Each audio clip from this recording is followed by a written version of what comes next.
ఓం గం గణపతయే నమః. ఓం జ్ఞానానందమయం దేవం నిర్మలస్ఫటికాకృతిం ఆధారం సర్వవిద్యానాం శ్రీ హయగ్రీవముపాస్మహే. హయగ్రీవ అనుగ్రహ సిద్ధిరస్తు. వీక్షించేటటువంటి ప్రేక్షకులందరికీ కూడా ఈ యొక్క ఏప్రిల్ 14వ తేదీ నుండి మే 14వ తేదీ వరకు కూడా సూర్యనారాయణుడు అనగా మన యొక్క అంతరిక్ష భాషలో రవి, సూర్యుడు అనేటటువంటి పర్యాయ పదాలు ఉంటాయి. కాబట్టి ఈ సూర్య భగవానుడు మీనరాశిలో నుంచి మేషరాశిలోకి తన యొక్క ప్రవేశాన్ని కావిస్తూ ఉచ్చస్థితాన్ని కలిగినటువంటి 10 డిగ్రీల వరకు కూడా ఈ సూర్య భగవానుడు ఉచ్చస్థితిని కలిగి ఉంటాడు. కాబట్టి ఎంతోమంది రాసుల వారికి అట్లాగే సూర్యగ్రహ నక్షత్రాలైనటువంటి కృత్తికా నక్షత్రము, ఉత్తరా నక్షత్రము, ఉత్తరాషాఢ నక్షత్రము, అట్లాగే సింహరాశి, కొంతమంది రాసుల వారికి అట్లాగే ఈ నక్షత్రాల వారికి కూడా చాలా చక్కటి ఆరోగ్యము, అనుకున్న కార్య అభీష్టాలు, ఉన్నతమైనటువంటి ఉద్యోగ ప్రాప్తి కలగటానికి అవకాశం లభిస్తుంది. ముఖ్యంగా ఎవరైతే ప్రభుత్వ ఉద్యోగపరంగా ఎన్నో ఎగ్జామ్స్ రాసి ఎన్నోసార్లు ప్రభుత్వ ఉద్యోగాలకు సంబంధించినటువంటి పరీక్షలు రాసి ఉన్నారో వారందరికీ కూడా చక్కటి ఉత్తీర్ణత శాతం కలిగి అట్లాగే ఉద్యోగ ప్రాప్తి కలగటానికి అవకాశాలు మెండుగా ఉన్నాయి. ముఖ్యంగా ఈ యొక్క నెలలో ఏప్రిల్ 14 నుంచి కూడా మే 14 వరకు గ్రహస్థితుల్ని కనుక పరిశీలించినట్లయితే ముఖ్యంగా మాసవారి మేష సంక్రమణం అంటే రవి ఒక రాశిలో నుంచి ఇంకొక రాశిలోకి ప్రవేశించినప్పుడు సంక్రమణం అంటారు. ఇది చాలా విశిష్టమైనటువంటిది. అటు పితృదేవతలకి చాలా పవిత్రమైనటువంటి రోజు ఈ సంక్రమణం. అట్లాగే ఈ యొక్క సూర్య భగవానుడు నెలకి కరెక్ట్గా ఒక్కొక్క డిగ్రీ చొప్పున రోజుకి 30 డిగ్రీలు కూడా పరిభ్రమిస్తూ 30 రోజుల్లో ఆయన మారేటటువంటి నక్షత్రాలని బట్టి వారి జాతక చక్రంలో ఎవరైతే ఈ రాశులు చూసుకుంటున్నారో వారి యొక్క జాతక చక్రంలో నడిచేటటువంటి దశలు, అంతర్దశలు, విదశల్ని బట్టి వారి యొక్క జన్మలగ్నాన్ని బట్టి ఈ సూర్య భగవానుడు ఎక్కడ ఉంటాడో ఆ యొక్క ఫలితాలని మనకి ఇప్పుడు ప్రసాదిస్తూ ఉంటాడు. మంచి కావచ్చు, చెడు కావచ్చు. కాబట్టి చాలామందికి రాశి మాత్రమే మా యొక్క నక్షత్రము, మా యొక్క రాశి దండి ఎలా ఉంటుంది అని మాత్రమే కనుక్కుంటున్నారు. కానీ ఈవెంట్స్ వైజ్ కానివ్వండి, లేదా మీకు ఏదైనా ఇబ్బందులు కలుగుతున్నప్పుడు మీ జాతక పర్యవేక్షణని మీ మనసుకి నచ్చినటువంటి గురువు ద్వారా చక్కగా తెలుసుకొని ఎన్ని రోజులు, ఎన్ని నెలలు మేము జాగ్రత్తగా ఉండాలి, ఏ అంతర్దశల్లో మేము విద్యకు కానివ్వండి, ఉన్నత విదేశాలకు కానివ్వండి, లేకపోతే వివాహపరమైనటువంటి చర్యలు చేపట్టడానికి, ముఖ్యంగా ఎవరైనా సరే ఆరోగ్యపరంగా బాలేనప్పుడు ఆరోగ్యానికి ఏ ఫలితాలు అంటే ఏ ఫలితాన్ని ఇచ్చేటటువంటి దేవతలను ఆరాధించాలి, అట్లాగే సంతానము కలగకపోవడానికి కారణం ఏంటి, ఇవన్నీ కూడా జన్మజాతకంలో మాత్రమే తెలుస్తాయి. రాశిని బట్టి కొంతవరకు మాత్రమే మనకి జాతక విశ్లేషణ పరంగా ఇక్కడ ప్రస్ఫుటమవుతాయే తప్ప డైరెక్ట్గా చంద్రుడు అనేటటువంటి వాడు మానసిక చర్యల్ని మాత్రమే సూచిస్తాడు, సూర్యుడు మాత్రమే ఆత్మని సూచిస్తూ ఉంటాడు. కాబట్టి జన్మజాతకం ప్రధానం.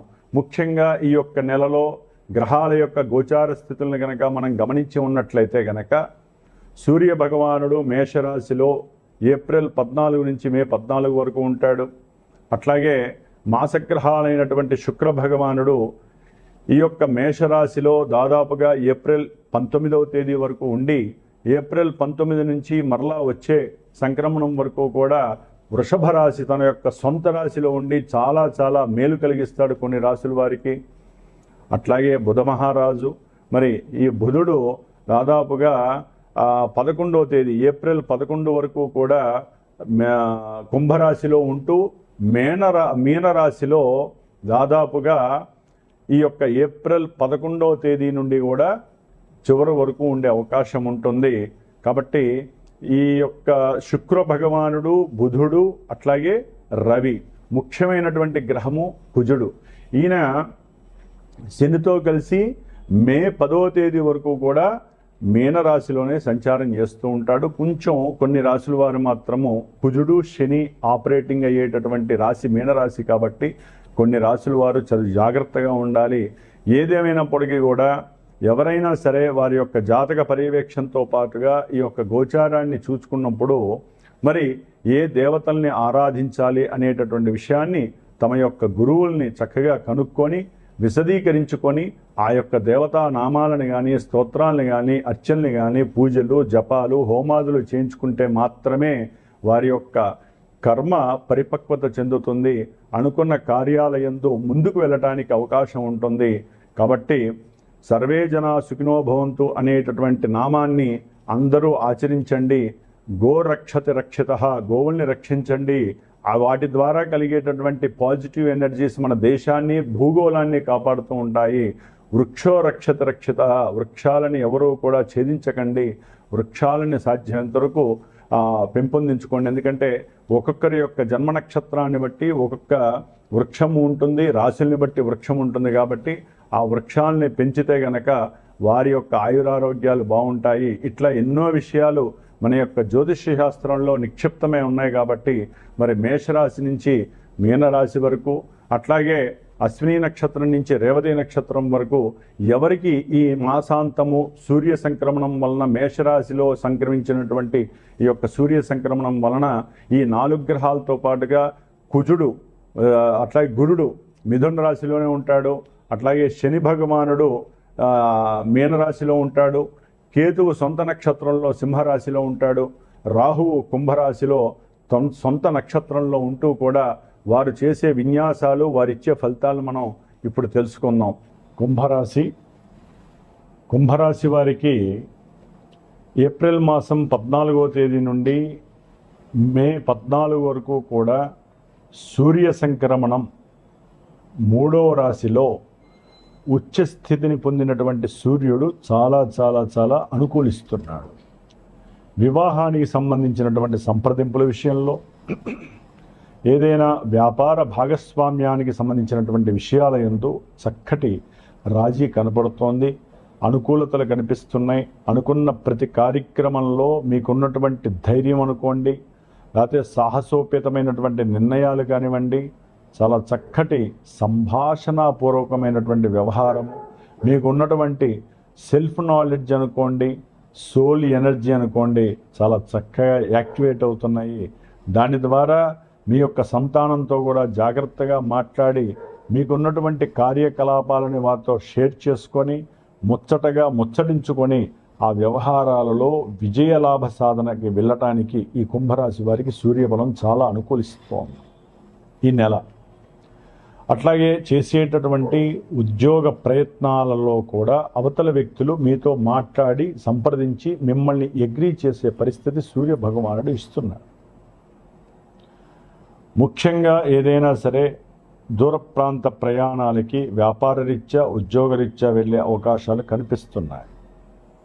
కుంభరాశి వారికి ఏలినాటి శని ప్రభావంతో పాటుగా ద్వితీయంలో ఆర్థికపరమైనటువంటి విషయాల యందు ఇప్పుడు కుజుడు నీచస్థిత బుధుడు అట్లాగే శని ఉండడం ద్వారా సంతానంతో మాట్లాడేటప్పుడు సంభాషించేటప్పుడు లేకపోతే వృత్తి ఉద్యోగ వ్యాపారాలలో ఎవరితోనైనా సరే మీ ఎదురుకుండా వాళ్ళతో కానీ కస్టమర్స్తో కానీ మాట్లాడేటప్పుడు, మీ కింద పనిచేసే వాళ్ళతో మాట్లాడేటప్పుడు, పెట్టుబడి పెట్టి ఇరుక్కుపోయినటువంటి వ్యాపారస్తులు ఎవరైనా సరే మాట్లాడేటప్పుడు ధన విషయాల్లో కొంచెం జాగ్రత్త వహించండి. కొన్ని మోసాలు జరగటము, వాటిని నిలదీసే పరిస్థితి, అవతల వాడు దానికి ఎగ్రీ కాక ఒకరికొకళ్ళు మరి వాదోపవాదాలు చేసుకునే పరిస్థితి కూడా కనిపిస్తోంది.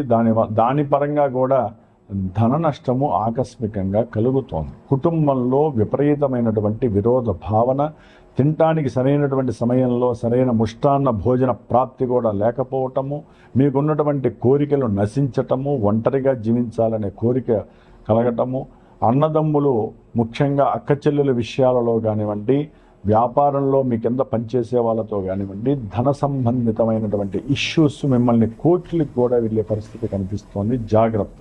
ఇవన్నీ ఆకస్మికంగా ధన నష్టము, అట్లాగే అనుమానము, అవమానాలు, ఇవన్నీ మిమ్మల్ని చాలా చాలా ఇబ్బందులకు గురి చేసే అవకాశం ఉంటుంది. పంచమంలో ఉన్నటువంటి గురువు చక్కగా సంతాన యోగాన్ని, మీకు ఉన్నటువంటి మంచి ప్రణాళికా శక్తితో కూడినటువంటి ఏకాగ్రత శక్తిని అన్వయించుకొని చేసే ప్రతి పని కూడా మీకు ధనలాభాన్ని కలుగజేసే అవకాశం గురుడిస్తున్నాడు. మీరు చేసే లాభాన్వేషణకి సంబంధించినటువంటి వ్యాపారంలో సిద్ధి కలుగుతుంది. షేర్స్లో కానీ స్టాక్ ఎక్స్చేంజ్ మార్కెట్లో పెట్టినటువంటి ధనము కొంచెం ఇబ్బందికరంగా ఉన్నప్పటికీ కూడా మిగతా గ్రహాల వలన గురుడు ఇవ్వడానికి అవకాశం ఉంటుంది. ఆరోగ్య సిద్ధి కలుగుతుంది, వ్యవహార కార్య జయం కలుగుతోంది. అయితే వీరికి ఉన్నటువంటి జన్మరాశిలో ఉన్నటువంటి రాహువు, సప్తమంలో ఉన్నటువంటి కేతువు ముఖ్యంగా వీరి యొక్క ఆరోగ్యంలో ఫ్లక్చువేషన్స్ కలుగజేస్తూ అనుకున్న కార్యాలలో ఆటంకాలు, ఇబ్బందులు, చేసిన సహాయాన్ని మర్చిపోయి అది మిగతా వాళ్ళు బంధువులు కావచ్చు ఎవరైనా సరే మిమ్మల్ని అనుగుణ మాటలు అనటము, దాని ద్వారా ఆరోగ్యం క్షీణించటము, చేసేటటువంటి వివాహపరమైనటువంటి విషయాలలో, సంతానపరమైనటువంటి విషయాలలో, వ్యాపార సంబంధిత విషయాలలో మీకు కాస్త వెసులుబాటు లేక ఆలస్యం కావటం, ఇలాంటివి ఎన్నో రకాలైనటువంటి విపరీతాలు కుంభరాశి వారికి జరుగుతున్నాయి. కాబట్టి వీరికల్లా శుక్రుడు ఇప్పుడు ఈ నెల దాదాపుగా 19 వరకు 3వ స్థానంలో ఉండి చక్కటి ప్రయాణాలని సూచిస్తున్నాడు. ఆనందకరమైన విషయాలలో తర్వాత 20వ తారీఖు నుంచి కూడా మరి విద్యార్థులకి విద్యా యోగం మంచిగా బాగుంటోంది, ధనయోగం ఉంటుంది. రియల్ ఎస్టేట్ వ్యాపారులు కావచ్చు, భూమి కొన్న వాళ్ళకి కావచ్చు ధనలాభం కలుగుతోంది. పిత్రార్జితం కూడా వీరికి చక్కటి ధనలాభాన్ని కలుగజేస్తోంది. కాబట్టి గురు శుక్ర రవి బలము చాలా చాలా అమోఘంగా ఉంది. కాబట్టి చక్కటి అనుకూలమైన పరిస్థితులు ఉన్నాయి. వీరు చేయవలసిందల్లా ఒక్కటే, రాహుకేతువులకి సుబ్రహ్మణ్య అభిషేకాదులు, అష్టోత్తర పారాయణలు, భుజంగ స్తోత్రము, అప్పుల బాధలు ఏమైనా ఉంటే సరే సుబ్రహ్మణ్య భుజంగ స్తోత్రాన్ని చదవండి. ముఖ్యంగా వీరు సుదర్శన పాశుపత హోమాన్ని కానీ, లేకపోతే లక్ష్మీ నరసింహస్వామి దేవాలయ దర్శనాలు కానీ, అట్లా ఏదో రకంగా స్వామివారిని ఆరాధించండి. మీకు వచ్చేటటువంటి ఎన్నో తలకాయ నొప్పులు పక్కకి జరిగిపోయే అవకాశం ఉంటుంది.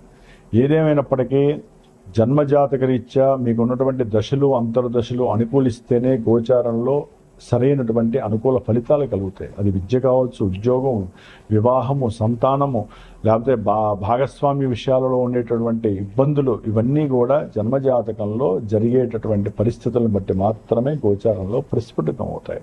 కాబట్టి ఆ విషయాల్ని తెలుసుకునేటప్పుడు అంటే ఏదైతే మెయిన్ ఈవెంట్స్ ఉంటాయో ఆ ఈవెంట్స్ అన్నీ కూడా జన్మజాతకం నుంచి తెలుసుకుంటూ ఆ దశలు, అంతర్దశలు, విదశలు గనక అనుకూలించకపోతే వెయిట్ చేయండి. గోచారంలో ఒక్కోసారి మేము పాజిటివ్గా చెప్తూ ఉంటాం, అవన్నీ కొంతమందికి నెగిటివ్గా జరుగుతాయి. అందరికీ ఒకేలాగా జరగవు గోచారంలో. అప్పుడు మీకు కావాల్సింది ఒకటే ఆయుధం, మా జన్మ జాతకం అని గుర్తుపెట్టుకోండి. సరైన గురువుని నియమం చేసుకోండి. సరైన గురువుని మీ ఆత్మతో పరిశీలన చేసుకొని ఆ గురువుకి చక్కగా మీ యొక్క డేట్ ఆఫ్ బర్త్లు పంపించి మీ జన్మజాతకాన్ని తెలియజేసుకుంటూ వాటికి తగ్గ పరిష్కారాలు ఆచరించుకోండి. మీకు వచ్చేటటువంటి కష్ట నష్టాలు తొలగించుకోండి. రావాల్సినటువంటి మంచి ఈవెంట్స్ పరంగా లాభాన్ని పొందండి. ఓం లక్ష్మీ నారసింహస్వామినే నమో నమః.